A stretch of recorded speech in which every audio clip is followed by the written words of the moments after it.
Pernahkah kamu merasa hampa? Bangun tidur, jalani rutinitas, tapi hati terasa kosong. Seakan-akan semua hal yang kamu lakukan tidak punya arti. Perasaan ini bukan cuma kamu yang alami. Banyak orang, bahkan filsuf besar, juga bergulat dengan kekosongan hidup.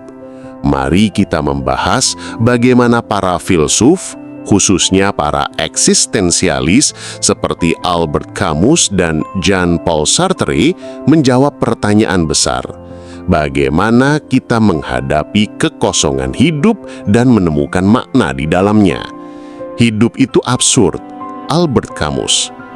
Camus pernah menulis, "There is only one really serious philosophical problem, and that is suicide." Ada satu masalah filosofis yang sungguh serius, yaitu bunuh diri. Kenapa Camus berkata begitu? Karena ia melihat bahwa hidup ini absurd. Kita mencari arti, tapi dunia seringkali tidak memberikannya. Contoh sederhana, kita bekerja keras demi bahagia, tapi ketika sampai di sana, rasa puas itu hilang begitu saja. Camus tidak menyarankan kita menyerah, justru ia mendorong kita untuk menghadapi absurditas dengan keberanian, seperti Sisyphus dalam mitologi Yunani yang terus mendorong batu ke atas bukit, meski tahu batu itu akan jatuh lagi. Bahagia itu bukan soal menemukan makna yang tetap, tapi soal berani menjalani hidup meski penuh ketidakpastian. Kebebasan adalah beban. Jean-Paul Sartre berkata, "Man is condemned to be free." Manusia terkutuk untuk bebas. Maksudnya, kita selalu punya pilihan. Namun, kebebasan ini menakutkan karena tidak ada pegangan pasti. Kita sendirilah yang bertanggung jawab penuh pada hidup kita. Contoh sehari-hari, ketika memilih jurusan kuliah, pekerjaan, atau pasangan hidup, tidak ada jaminan pilihan kita benar. Disinilah muncul rasa hampa karena kita sadar hidup tidak memberi manual book. Sartre mengajarkan bahwa justru disitulah letak makna. Hidup tidak ditentukan dari luar, tetapi kita yang memberi makna melalui pilihan kita sendiri. Viktor Frankl, makna dari penderitaan. Seorang psikiater bernama Viktor Frankl yang selamat dari kamp konsentrasi Nazi berkata, "Those who have a why to live can bear almost anyhow." Mereka yang memiliki alasan untuk hidup bisa menanggung penderitaan apapun. Frankl melihat orang-orang yang bertahan hidup bukanlah mereka yang paling kuat, tapi mereka yang masih punya tujuan. Entah ingin bertemu keluarga lagi, menyelesaikan karya, atau sekedar ingin memberikan arti pada penderitaan mereka. Dari Frankl, kita belajar bahwa makna bukan ditemukan, tetapi diciptakan. Bahkan di tempat paling gelap pun, kita bisa memilih untuk memberi arti pada pengalaman kita. Contoh nyata kehidupan modern. Mahasiswa yang merasa kosong meski sudah kuliah di jurusan impian, karena ternyata ekspektasi berbeda dengan kenyataan. Solusinya bukan menyerah, tapi mencari makna baru lewat aktivitas lain, misalnya organisasi, karya seni, atau membantu orang lain. Orang sukses secara materi tetap merasa hampa. Seperti Jim Carrey yang berkata, "I hope everybody could get rich and famous and will have everything they ever dreamed of, so they will know that it's not the answer." Kekosongan ini bisa diisi bukan dengan materi, tapi dengan relasi, cinta, dan kontribusi. Apa yang bisa kita lakukan? Menerima absurditas. Hidup memang tidak selalu masuk akal, tapi itu bukan alasan untuk berhenti. Membuat makna sendiri, melalui pilihan sehari-hari sekecil apapun. Memfokuskan pada momen sekarang. Seperti kata Marcus Aurelius, "Do not act as if you were going to live 10,000 years." Menemukan tujuan personal, apakah itu keluarga, karya, iman, atau hal sederhana seperti menebar kebaikan. Kekosongan hidup adalah bagian alami dari eksistensi manusia. Camus, Sartre, Frankl, hingga tokoh modern seperti Jim Carrey dan Steve Jobs semuanya mengalaminya. Tapi dari mereka kita belajar, hidup memang absurd. Tapi justru di dalam absurditas itulah kita bisa menciptakan makna.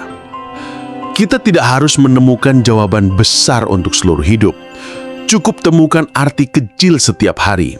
Senyum anak, karya sederhana, atau sekedar rasa syukur bahwa hari ini kita masih hidup. Dan mungkin seperti kata Camus, kita harus belajar untuk membayangkan Sisyphus bahagia. Kita sudah membahas bagaimana Camus, Sartre, dan Frankl menjawab rasa hampa dalam hidup. Tapi sebenarnya bukan hanya mereka yang bicara soal ini. Dari Nietzsche sampai Keanu Reeves, dari psikologi modern sampai spiritualitas timur, semua punya cara unik menghadapi kekosongan. Hari ini, mari kita melihat persoalan ini dari sudut lain. Nietzsche melihat kekosongan bukan sebagai akhir, tapi sebagai peluang. Ia berkata, "He who has a why to live can bear almost anyhow." Menurut Nietzsche, kalau hidup tidak memberi arti, kita sendiri yang harus menciptakan arti. Ia menyebut ini sebagai will to power, kekuatan untuk mencipta nilai baru.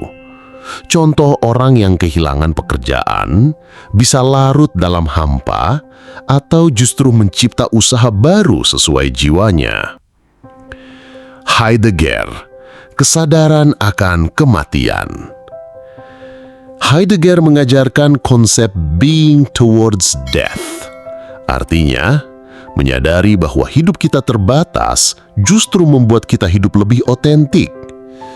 Kekosongan muncul kalau kita hidup sekadar mengikuti arus.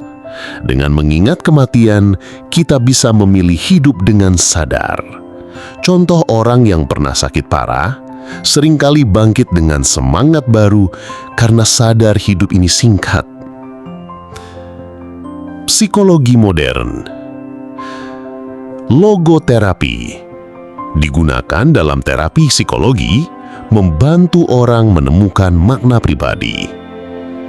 Psikologi positif dari Martin Seligman, rasa hampa bisa dikurangi dengan 3 hal: makna, keterlibatan, dan hubungan. Contoh orang yang depresi bisa merasa lebih baik ketika mulai membangun hubungan sehat dan terlibat dalam kegiatan sukarela. Spiritualitas dan kekosongan. Zen Buddhism. Kekosongan bukan kekurangan, tapi ruang untuk melepaskan ego dan menemukan kedamaian. Tasawuf, konsep fana, mengajarkan bahwa melepaskan dunia luar bisa membawa jiwa lebih dekat dengan Tuhan. Jadi, hampa bisa jadi jembatan menuju ketenangan batin. Perspektif sosial dan budaya. Filsuf kontemporer Byung-Chul Han menyebut kita hidup dalam burnout society, masyarakat yang kelelahan karena mengejar produktivitas dan konsumsi tanpa henti. Rasa hampa seringkali lahir bukan karena hidup kita tidak bermakna, tapi karena kita terus membandingkan diri dengan orang lain. Solusinya, slow living, kembali ke nilai sederhana, dan mengurangi tekanan sosial media. Contoh kisah nyata tokoh dunia. Leo Tolstoy, meski sukses dan kaya, pernah merasa hidupnya hampa dan ingin bunuh diri. Ia menemukan makna baru lewat iman dan karya untuk rakyat kecil. Keanu Reeves kehilangan pasangan dan anaknya, tapi bertahan dengan memilih hidup sederhana dan banyak memberi. Ia berkata, "Grief changes shape, but it never ends." Dari kehilangan, ia belajar memberi makna pada hidup. Kekosongan hidup bisa datang dari banyak arah, filosofi, psikologi, spiritualitas, hingga budaya modern. Tapi intinya sama, kekosongan bukan akhir, melainkan undangan. Undangan untuk mencipta, untuk hidup otentik, untuk memberi makna, dan untuk kembali pada hal-hal yang benar-benar penting. Kesimpulannya, menghadapi kekosongan hidup bukan berarti kita benar-benar kehilangan makna, melainkan sebuah kesempatan untuk berhenti sejenak, merenung, dan menemukan kembali arah yang lebih sesuai dengan hati dan tujuan kita. Kekosongan bisa menjadi ruang bagi pertumbuhan, refleksi, serta pembentukan makna baru yang lebih dalam. Dengan menerima perasaan itu, mencari dukungan dari orang lain, dan mengisi hari-hari dengan hal-hal yang bermanfaat, kita dapat mengubah kekosongan menjadi awal perjalanan menuju hidup yang lebih bermakna dan penuh harapan.